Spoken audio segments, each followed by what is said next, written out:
નવી વાર્તા લઈને પાછી આવી છું. વાર્તાનું નામ છે તરસ્યો કાગડો. રોનક, વિક્કી, દિયા અને પીહુ એ લોકો એક જ સ્કૂલમાં ભણતા હતા. પણ રોનક અને વિક્કી પહેલા ધોરણમાં ને દિયા અને પીહુ બીજા ધોરણમાં ભણતા હતા. એ લોકો સ્કૂલમાં સાથે આવતા જતા, બસમાં રમતા સાથે. એક દિવસ એમના ટીચરે એમને ક્લાસમાં તરસ્યા કાગડાની વાર્તા સંભળાવી કે એક કાગડો હતો, એને તરસ લાગી, એ ચાલાક હતો અને એણે કુંજો જોયો જેમાં પાણી થોડું નીચે હતું. એમાં એણે કાંકરા નાખ્યા અને પછી પાણી ઉપર આવ્યું અને કાગડાએ એ પી લીધું અને તરસ્યો કાગડો હતો, એની તરસ છીપી ગઈ. આપણે બધાએ પણ આ વાર્તા નાનપણમાં સાંભળી છે.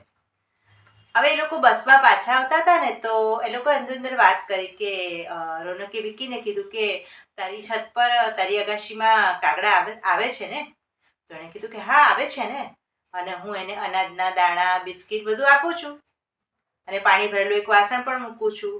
અને ખાલી કાગડા નહીં, પોપટ, ચકલી બધા આવે છે, કબૂતર બધા આવે છે. તો એણે કીધું કે તો પછી વાર્તામાં થાય છે તો આપણે એવું કરવાનો પ્રયત્ન કરીએ. તો કે શું કરીએ? તો એણે કીધું તું કેવા વાસણમાં પાણી મૂકે છે? તો એણે કીધું છીછરું હોય છે, બહુ ઊંડું નથી હોતું. તો એણે કીધું આપણે રોનકે વિક્કીને કીધું કે આપણે એવું કરીએ કે વાસણની અંદર આપણે ઊંડું વાસણ લઈએ અને પાણી થોડું નીચે રાખીએ અને પછી આપણે શાંતિથી બેસીને એકવાર જોઈએ કે કાગડો આવે છે તો એ શું કરે છે. કેવી મજાની વાત છે ને કે આવું થાય તો.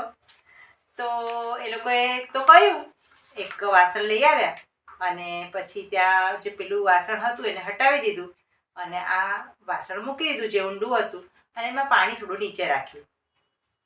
હવે કાગડો, કબૂતર, ચકલી, પોપટ બધા આવ્યા. એ લોકો કાગડાની રાહ જોતા હતા કે કાગડો ક્યારે પાણી પીવે. તો કાગડો તો એ આવ્યો, ત્યાં રોટલી, અનાજ, બિસ્કિટ જે મૂકેલું હતું એ ખાધું, પણ પાણી ના પી શક્યા. તો એ લોકોએ બીજું વિચાર્યું કે આપણે એવું કરીએ કે એક બોટલ લઈએ અને બોટલને થોડીક ફાડી અને એમાં મૂકીએ તો કદાચ એમાંથી પી શકે. તો એ લોકોએ બીજે દિવસે પ્લાસ્ટિકની બોટલ ફાડીને મૂકી દીધી અને જોવા માંડ્યા. તો કાગડો આવ્યો, પાણી પીવા ગયો અને જેવો એની પર બેઠો ને તો બોટલ પડી ગઈ અને પાણી ઢોળાઈ ગયું. તો એ લોકોએ કીધું કે આ તો આપણે જેવું વિચાર્યું હતું એવું તો ના થયું. તો વાર્તામાં તો આપણે સાંભળ્યું હતું, હવે રોજ ઉપર આવ જાવ કરે ને તો પીહુને, વિક્કીને, રોનકને આ બધાને જોઈને એમની મમ્મી વિચાર્યું કે આ જે ઉપર ચઢ ઉતર કરે છે આ લોકો શું કરતા હશે. તો એ લોકો એને પૂછ્યું કે તમે લોકો શું કરો છો ઉપર જઈને? તો કીધું ના ના, અમે તો ખાલી બર્ડ્સ જોવા જઈએ છીએ. પછી એ લોકોએ વિચાર્યું કે મમ્મીને હવે ખબર પડી ગઈ છે. તો એ લોકોએ મિટિંગ કરી અને વિચાર્યું કે હવે આપણે એવું કરીએ કે ખરેખર કુંજો જ મૂકીએ.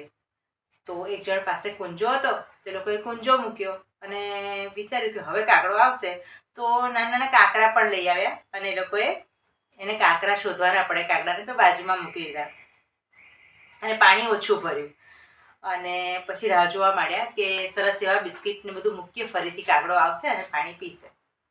તો થોડી વારમાં કાગડો આવ્યો, કુંજા પર બેઠો, પણ કાંકરાને અડ્યો નહીં અને નાખવાની તો વાત દૂર રહી પણ અડ્યો જ નહીં. છોકરાઓ નિરાશ થઈ ગયા કે આપણને વાર્તા કીધી પણ એવું તો કંઈ થયું નહીં. એની મમ્મીએ કીધું કે તમે રોજ ઉપર જાઓ છો, કંઈક તો તમે કરો છો. તો એક દિવસ મમ્મી ઉપર આવી અને કીધું કે પેલું વાસણ મૂકેલું હતું જે છીછરું વાસણ પાણીનું, એ ક્યાં ગયું? આ કુંજો કોણે અહીંયા મૂક્યો છે? તો વિક્કી ને બધા ગભરાઈ ગયા. તો વિક્કીએ કીધું કે મમ્મી પેલી વાર્તામાં જે આવતું હતું ને તરસ્યા કાગડાની, એ અમે કરવા ગયા છીએ, પણ કાંકરા તો પેલા કુંજામાં કાગડાએ નાખ્યા નહીં. તો અને એની મમ્મીને એણે કીધું કે પેલા કાકડાએ તો કુંજામાં પેલા પથ્થર નાખ્યા નહીં, કાંકરા નાખ્યા નહીં. તો એની મમ્મી હસવા માંડી. એણે કીધું કે બેટા એ જે કાગડો હતો ને એ બહુ દૂર દૂરથી ઉડતો આવેલો અને એને બહુ જ તરસ લાગેલી અને એ બહુ વર્ષો પહેલાંની વાત હશે અને એવું ખરેખર બન્યું હતું કે નહીં ખબર નથી. આ તો એ બતાવવા માંગતા હતા કે કાગડાઓ ઇન્ટેલિજન્ટ હોય છે. હવે તો બધા જ બર્ડ ઇન્ટેલિજન્ટ હોય છે, પણ કાગડાને એ વખતે બહુ જ તરસ લાગી હતી અને એની પાસે પાણી હતું નહીં અને એટલો બધો દૂરથી આવ્યો કે તરસ્યો હતો તો એણે કાંકરા નાખ્યા અંદર. તો એણે કાંકરા નાખ્યા અંદર. ત્યારે એ લોકોને થયું કે અચ્છા એવું હતું. તો અત્યારે તો ઘણા બધા લોકો આવી રીતે પાણી ભરીને મૂકતા હશે તો કાગડાની તરસ તો છીપી જતી હશે. તો કાગડો કેમ એવી મહેનત કરે? તો તો પછી એ લોકોને સમજાઈ ગઈ પોતાની ભૂલ અને પછી એ લોકોએ કીધું કે ના ના હવે આપણે આ રમત કરવી નથી, હવે આપણે કંઈક નવું વિચારીશું. તો કેવી લાગી આ વાર્તા? મજા આવી ને? ફરી પાછા મળીશું નવી વાર્તા સાથે. આવજો.